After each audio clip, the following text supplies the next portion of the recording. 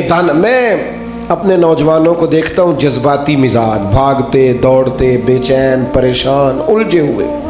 ابھی میں ملک سے باہر تھا، میرے ساتھ اکثر ایسے ہوتا ہے، بیرون ملک جو لوگ ہوتے ہیں نا وہ زیادہ پریشان ہوتے ہیں پاکستان کے حالات کو لے کر، وہ زیادہ خبریں دیکھتے ہیں۔ تو ایک صاحب مجھ سے کہنے لگے پاکستان کے حالات، میں نے کہا بالکل ٹھیک ہے، یہ اتار چڑھاؤ ہے، زندگی کے ساتھ چلتا ہے، بے چینی نہیں، بے قراری نہیں، الجھاؤ نہیں، ہر وقت کا اضطراب نہیں، دانائی، تدبر، حکمت، معاملہ فہمی، یہ ہمیں ہمارے رسول پاک نے عطا فرمائی۔ آپ اپنی زندگی کو سلیقے سے گزاریں، قیمتی بنائیں۔ آپ اپنے وجود سے بڑا کام لے سکتے ہیں، لیکن کیا ہے؟ دانائی نہیں ہے، جذباتی مزاج، اور جذباتی پن ہماری طبیعتوں کا حصہ ہے۔ جذباتی فیصلے، جذباتی باتیں۔ ہمارے دیہاتوں میں چودھری فیصلہ کس کے حق میں کرتے ہیں؟ جو پہلے آ جائے، وہ سچا ہے یا جھوٹا ہے، پہلے گیا ہے، بس انہیں مینوں پہلا آکھیا تسی تے آئے ہی نہیں، اسی بات میں فیصلہ دے دیا۔ دانائی، تدبر، یہ رسول اللہ صلی اللہ علیہ وسلم نے ہمیں سکھایا، امی لقبی ہیں حضور۔ اور دوسری بات، انسان کے پاس جو سب سے قیمتی چیز ہوتی ہے نا، وہ اس کا کردار ہوتا ہے۔ آپ نے زندگی میں نقوش کیا چھوڑے، آپ جہاں رکے، جہاں بیٹھے، یہ ایسا تو نہیں زندگی میں کہ یہ 10 دوست پرانے، یہ 10 دوست آج کل کے ہیں اور ان کے درمیان بھی غیبتیں جاری ہیں، بس کام ختم ہونے کے قریب ہے، اور پھر اس کے بعد اور کوئی 4 دوست ہم تلاش کریں گے۔ اچھے نقوش نہیں چھوڑتے، کتنی خوشیوں سے رشتے طے پاتے ہیں، لیکن وہ تھوڑا وقت نہیں گزرتا تو ساری سوچیں، سارے نظریات گدلے اور میلے کچیلے ہونے لگ جاتے ہیں، وہ ساری محبتوں کو زنگ لگنے لگ جاتا ہے۔ عظمت کردار، بلندی، آپ کے افکار، آپ کا اچھا گمان، آپ کی سوچیں، آپ حیران ہوں گے اللہ تعالیٰ نے نبی پاک کا وجود ہی معجزہ بنایا ہے، لیکن جب حضور کے اپنوں نے دلیل مانگی نا، اپنوں کو مطمئن کرنا بڑا مشکل کام ہوتا ہے۔ قریبیوں نے دلیل مانگی، قریش مکہ نے، کہ آپ نبی ہیں تو دلیل دیں۔ نبی پاک علیہ السلام نے اپنے اپنوں کو معجزہ نہیں دکھایا، بلکہ قرآن مجید فرماتا ہے کہ محبوب نے کہا فقد لبثت فیکم عمرا من قبلہ افلا تعقلون، میں کوئی باہر سے نہیں آیا، میں نے اپنی اس سے پہلے کی ساری عمر تمہارے درمیان گزاری ہے، 40 سال یہاں گزارے، اپنے ماں کی گود میں بھی، نانا کے کندھوں میں بھی، جناب ختیجہ کا دولہا بن کے بھی، بیٹیوں کا باپ بن کے بھی، میں نے سارا وقت تمہارے بیچ گزارا، افلا تعقلون، تمہیں عقل نہیں؟ گویا محبوب ان سے فرما رہے ہیں کہ میری جیسا سچا ہے تو لا کے دکھاؤ، باہر سے نہیں آیا، تمہارے درمیان رہا ہوں۔ یار یہ مشکل کام ہوتا ہے، چاروں جانب ماحول خراب اور بندہ پھر ٹھیک رہے۔ اکثر لوگ تو اپنے بچے کی غلطی نہیں نکالتے، کہتے دوستوں نے خراب کر دیا، اماں کہتی ہے منڈا میرا ٹھیک سی، دوستوں نے خراب کرتا ہے۔ میں نے کہا چلیں اچھی طرح سے سوچ لیں، ہو سکتا ہے دوست ٹھیک ہو، آپ کے بچے نے سارا ماحول گڑبڑ کر دیا ہو۔ یہ جان چھڑانا تو آسان ہے، لیکن سارے ماحول کے اندر کردار کی عظمت۔ جب نبی پاک علیہ السلام نے مختلف بادشاہوں کو خطوط لکھے نا، اسلام قبول کر لو، تو کیسر روم کو بھی خط لکھا۔ کیسر سیانا آدمی تھا۔ سیانے لوگ جو ہوتے ہیں وہ زمینی حقائق دیکھتے ہیں، جذباتی فیصلے نہیں کرتے، وہ معاملہ فہم ہوتے ہیں۔ آج کل جس طرح میں اور آپ ہیں نا، تصویروں کے اندر زندگی گزار رہے ہیں، لائکس، ویوز، کمنٹس، اسی پر زندہ ہے۔ لوگ ان پر وقت نہیں گزارتے تھے، اس سمجھدار لوگ۔ کیسر روم کے پاس میرے محبوب کا خط گیا، اس نے فوراً نہیں فیصلہ کیا، کہنے لگا کوئی، ورنہ بہت سارے ایسے بدبخت بھی تھے معاذ اللہ جنہوں نے حملے کی تیاری شروع کر دی، ہمیں خط لکھا ہے اسلام قبول کرو ہم حملہ کریں گے، لیکن یہ سیانا آدمی تھا۔ اس نے لوگوں سے کہا یہاں اگر کوئی سردار آیا ہوا ہو نا، مکے کا، تجارت کی غرض سے سردار آیا کرتے، کوئی سردار آیا ہوا ہو تو میری ملاقات کراؤ۔ جناب ابو سفیان ابھی مسلمان نہیں ہوئے تھے، اور ہر جنگ میں قریش مکہ کی لیڈ وہ کرتے تھے، وہ ان دنوں وہاں گئے ہوئے تھے، تجارت کی غرض سے بلا لیا۔ اب کیسر نے سامنے کھڑا کیا، بخاری شریف سے لے کر کتب سیرت میں تمام جگہ، کتب احادیث میں آپ کو الفاظ کے اختلاف کے ساتھ لیکن مفہوم ایک ہی یہ روایت ملے گی۔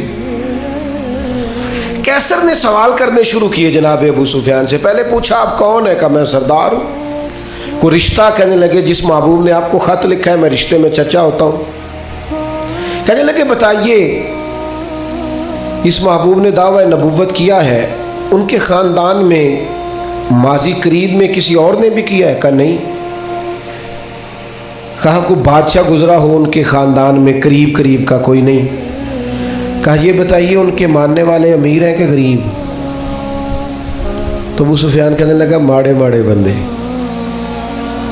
ماڑے ماڑے بندے۔ میں آپ مجھ سے ناراض نہ ہوئیے گا، لیکن محفل میلاد میں بھی ماڑے ماڑے بندے آتے ہیں، سیاسی سماجی لوگ بھی آتے ہیں کسی سے ادھاری ٹوپی لے کے، ان کا خیال ہوتا ہے چلو میلاد کی محفل کی بھی قیادت جلدی سے ہم لے لیں، جلوس بھی جلدی سے قبضہ کر لیں، کل کوئی لوگوں کے پاس بھی جانا ہے الیکشن کے دنوں میں، لیکن غریب لوگ۔ پر ہمارا حال یہ ہوتا ہے کہ جس کو 35 سال ہو گئے فجر کی اذان پڑھتے وہ بیچارہ میلاد کی محفل کی بھی صدارت نہیں کر سکتا۔ وہاں بھی جن کے ہاتھوں میں نوٹوں کی دتیاں اچھی ہوں ان کی سیٹیں اگلی ہوتی ہیں۔ یہ ذوق ٹھیک نہیں، یہ اس محفل کے وقار کے حق میں نہیں۔ یہ بات یہ بڑی بلند و بالا محفل ہے، اس کا معیار اور ہونا چاہیے۔ پوچھا سردار نے ابو سفیان بتائیے ماننے والے کون ہیں؟ کہ غریب غریب۔ فرمایا یہ بتاؤ تمہاری کبھی ان سے جنگ بھی ہوئی ہے؟ کہا ہوئی ہے۔ کہ نتیجہ کیا نکلا؟ کہا کبھی ہم فتح یاب ہوئے کبھی وہ۔ کہنے لگا اچھا یہ بتائیں ان کے ماننے والے گھٹ رہے ہیں بڑھ رہے ہیں؟ ابو سفیان کہنے لگا جی بڑھ تو روز بروز رہے ہیں، اور نتیجہ خیز ہو رہی ہے دعوت۔ اس نے کہا اچھا یہ بتائیں جنہوں نے دعوی نبوت کیا ہے کیا کبھی انہوں نے جھوٹ بھی بولا ہے؟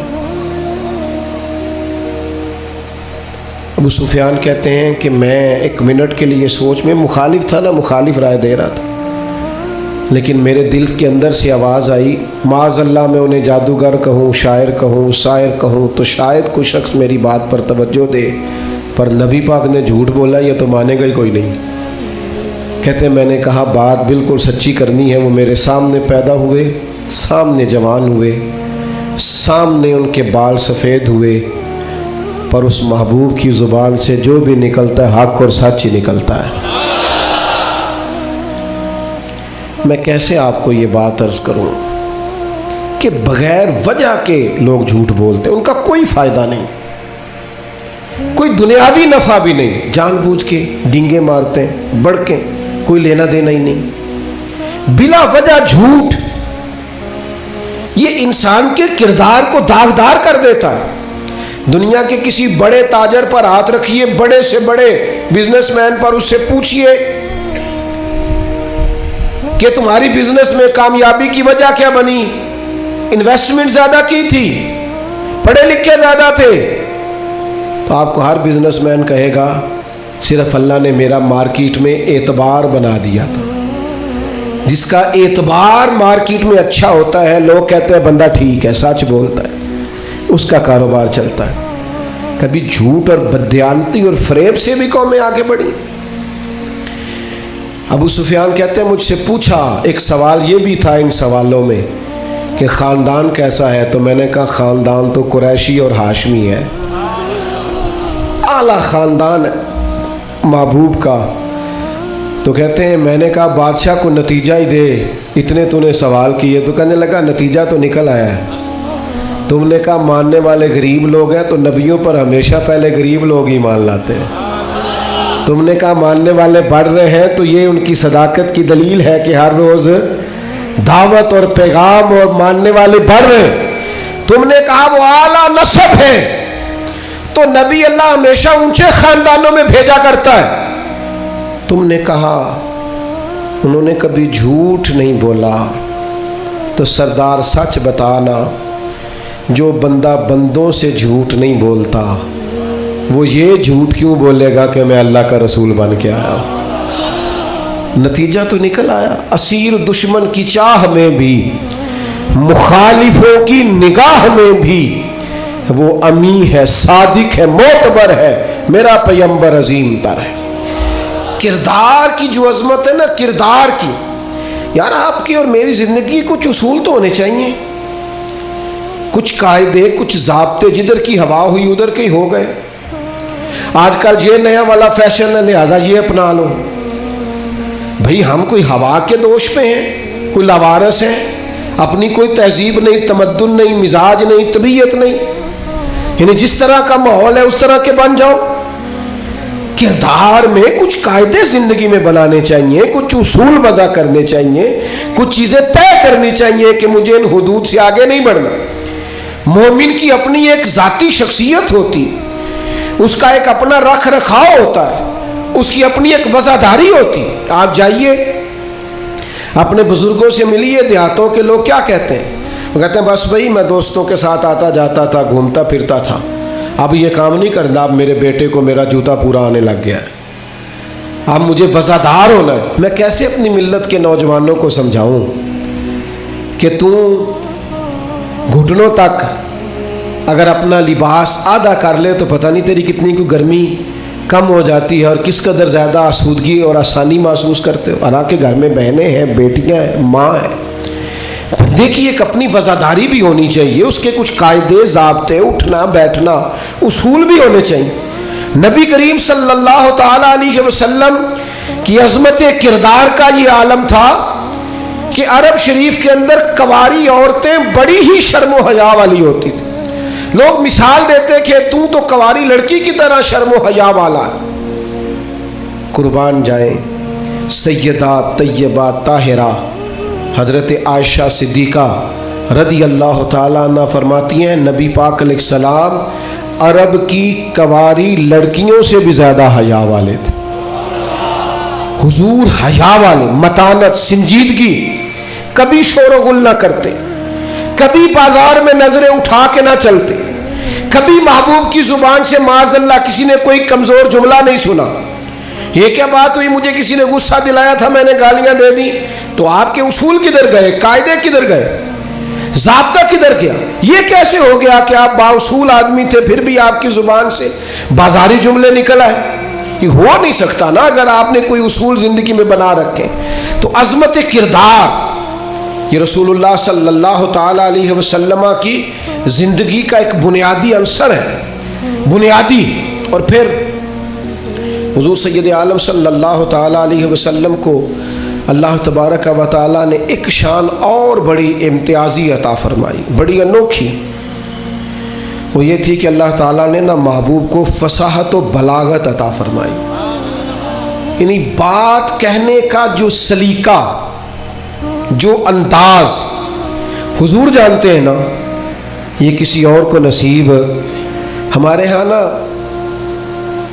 بہت زیادہ باتیں کرنے کا رواج ہے، اس کا نتیجہ یہ نکلتا ہے کہ انسان کے جملے بے وقت ہو جاتے ہیں۔ لوگ کہتے ہیں یار عادت ہے اس کی، اور کچھ لوگ ایسے ہوتے ہیں کہ جن کے پاس آپ بیٹھے نا تو کبھی کبھی تیل کی ضرورت پڑ جاتی ہے کہ تھوڑا تھوڑا یہاں لگا لے بندہ، اس لیے کتنی باتیں سناتے ہیں، اتنی باتیں۔ اور آج کل تو ایک اور رواج بھی ہو گیا ہے، کہتے ہیں قطع کلامی معاف اور ساتھ ہی بات شروع۔ تو میں کئیوں سے کہتا ہوں پہلے پوچھ تو لیں ہم نے معاف کیا بھی ہے کہ نہیں۔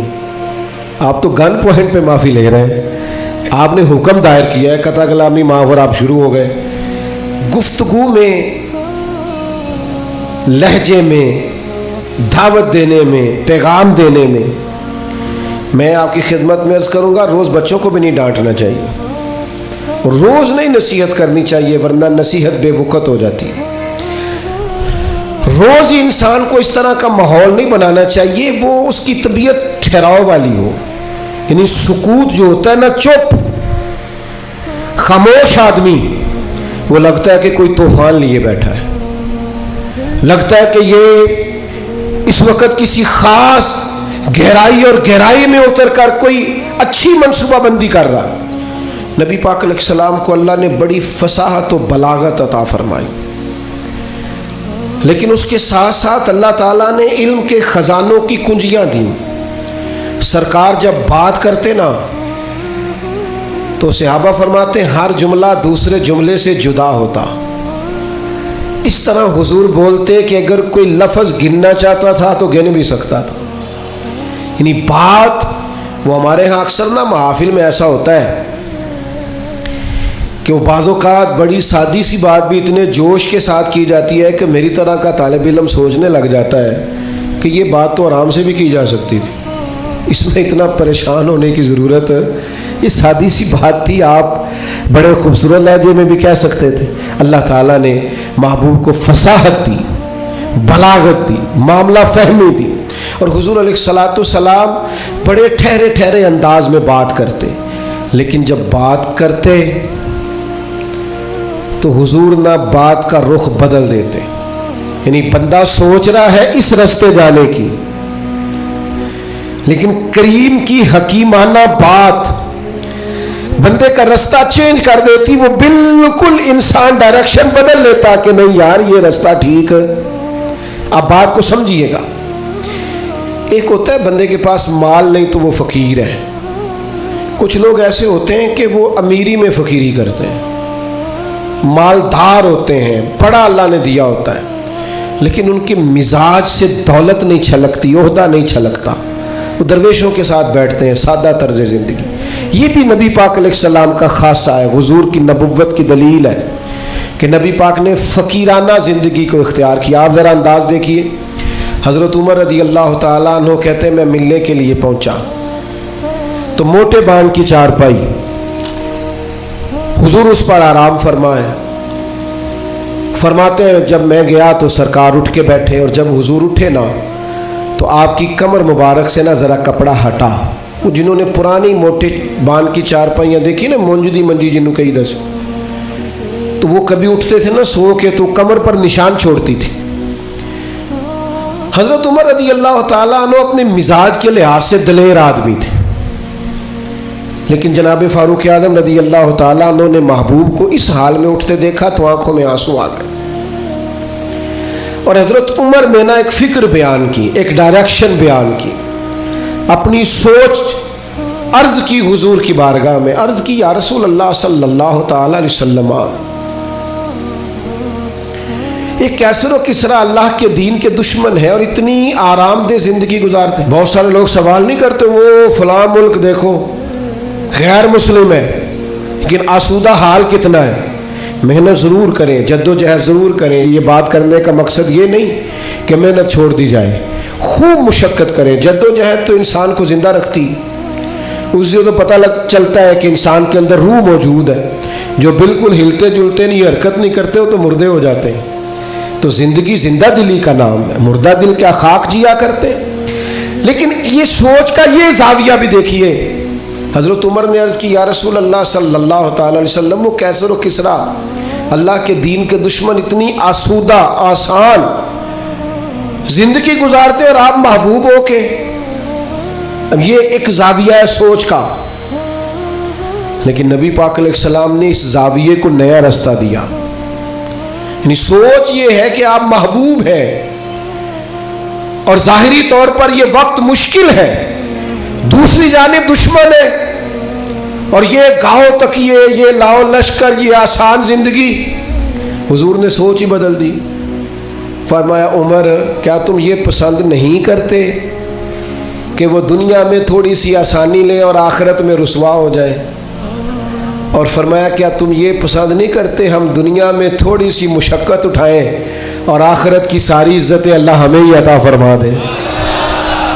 یہ ایک ایسی سوچ تھی کہ جناب عمر کہتے ہیں میرا زاویہ نگاہ بدل گیا کہ جنت میں جئیں گے من چاہی زندگی، وہاں اللہ کے انعامات سے بھرپور لطف اندوز ہوں گے، وہاں اللہ تبارک و تعالیٰ اور اس کے محبوب کے قرب میں ان نعمتوں کو محسوس کریں گے۔ اور حضور نے زاویہ بدل دیا۔ دیکھیے نا، ایک شخص نے آ کے کہا یا رسول اللہ مجھے آپ سے محبت ہے، حضور نے فرمایا سوچ کے کہو۔ یہ ویسے ہم سے نہیں آج کوئی بھی کہہ سکتا، سوال ہی نہیں پیدا ہوتا۔ میں عاشق رسول ہوں تو کوئی بندہ کہے سوچ لے اچھی طرح، کہنے تو نے یہ کیسے بات کر دی، میرے سے بڑا عاشق ملے گا نہیں ڈھونڈنے سے۔ کہا یا رسول اللہ آپ سے محبت ہے، تو فرمایا سوچ لو۔ یا رسول اللہ آپ سے محبت ہے، فرمایا پھر سوچ لو۔ 3 بار حضور نے کہا۔ اس نے کہا حضور مجھے ہے محبت، تو پھر نبی پاک نے فرمایا فقر کے لیے تیار ہو جاؤ،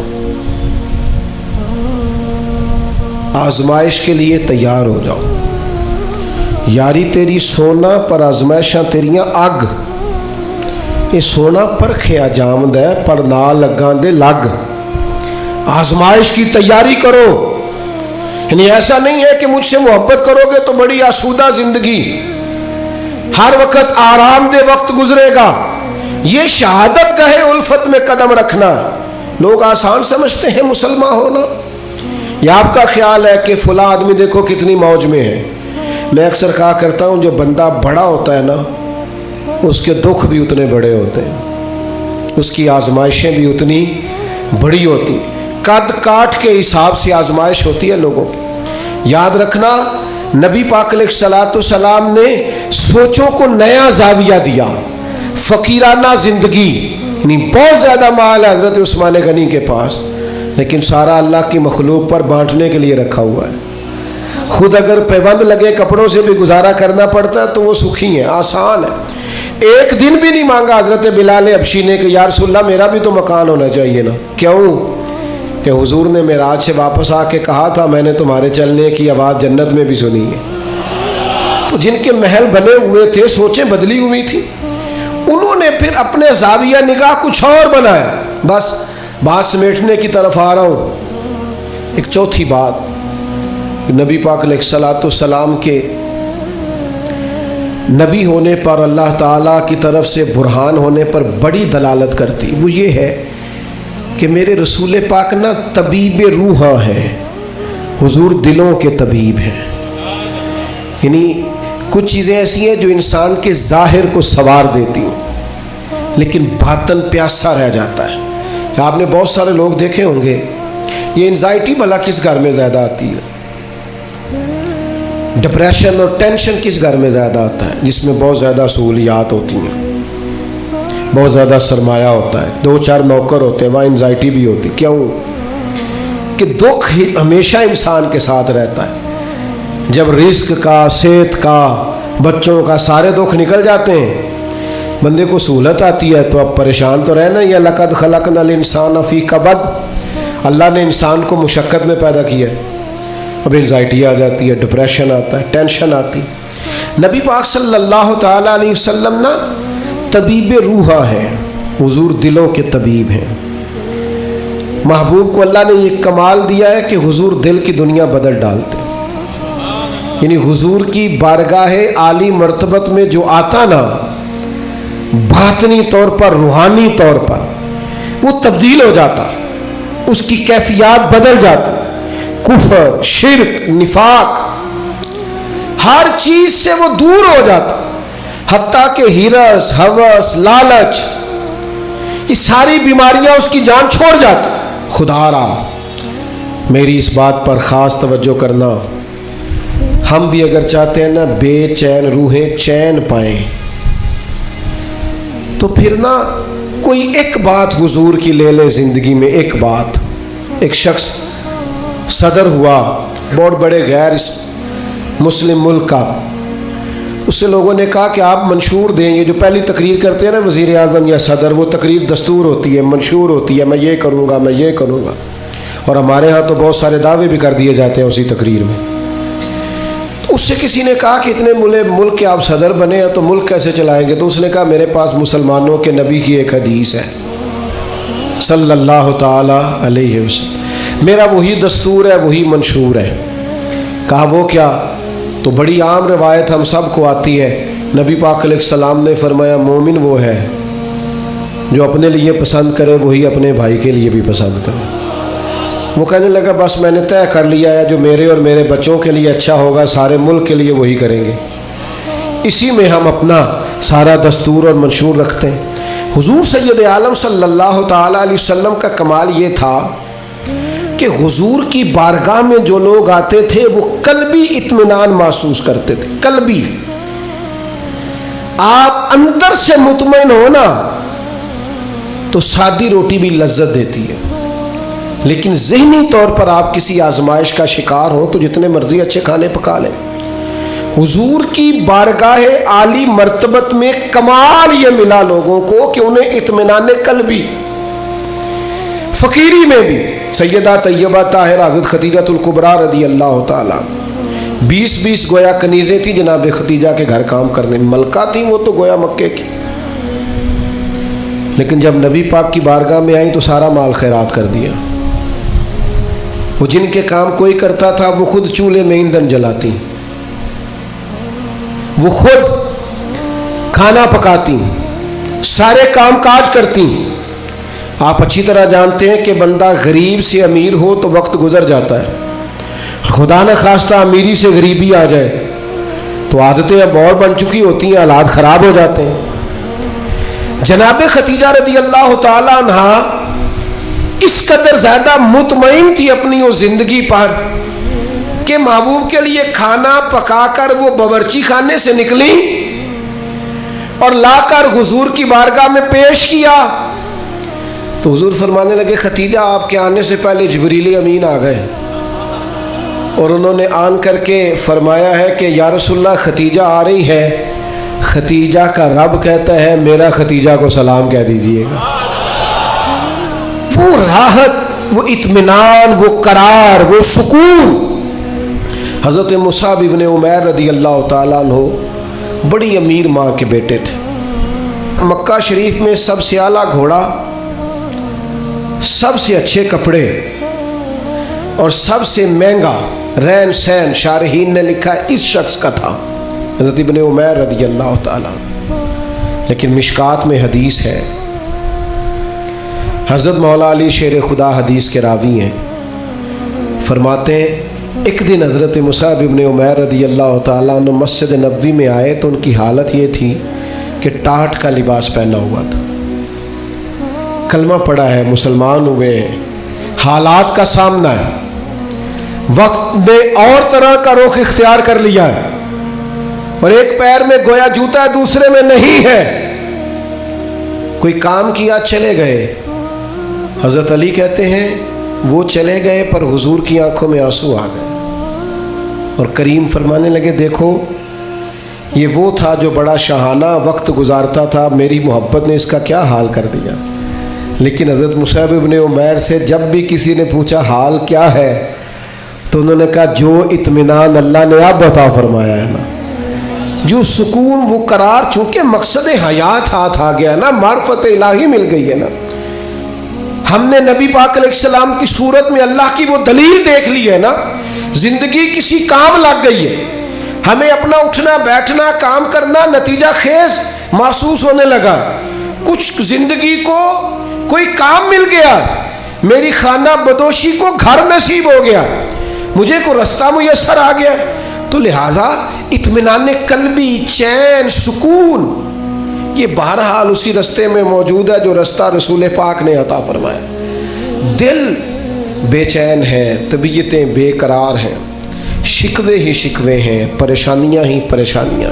میرے دوستو، ہمارے ہاں جو اضطراب ہے، جو بے چینی ہے، جو ذہنی تناؤ ہے، کسی آدمی کو لوگ اچھا سمجھنے کو تیار نہیں، بدگمانیاں ہیں، ہر گروہ دوسرے کے بارے میں، ہر محکمہ دوسرے کے بارے میں، ایک طبقہ زندگی سے تعلق رکھنے والے لوگوں سے دوسرے کے بارے میں رائے پوچھے تو سخت لہجوں کے اندر اس طرح کا مزاج ہے کہ ہم اکٹھے رہتے ہیں پر دور رہتے ہیں ایک دوسرے۔ خدا را آؤ نا میلاد کے موسم بہار میں اپنے محبوب سے فیض حاصل کریں، اطمینان قلبی کا بندوبست کریں، اپنے دلوں کو حضور کی محبت کا فیضان دیں۔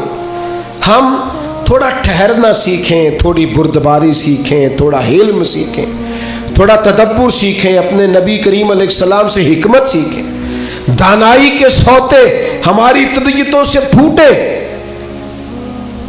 دو قسم کے لوگ مطمئن زندگی گزارتے ہیں، دو قسم کے حکماء نے لکھا دو بندے، ایک جو جس کے پاس جائز پیسے ہوں اور وسیع ہوں، ناجائز پیسے وسیع ہوں تو وہ بھی بے چین رکھتے ہیں، بندہ مطمئن نہیں رہتا، الجھا رہتا ہے، جائز پیسے ہو اور وسعت ہو رزق میں تو انسان مطمئن ہوتا ہے۔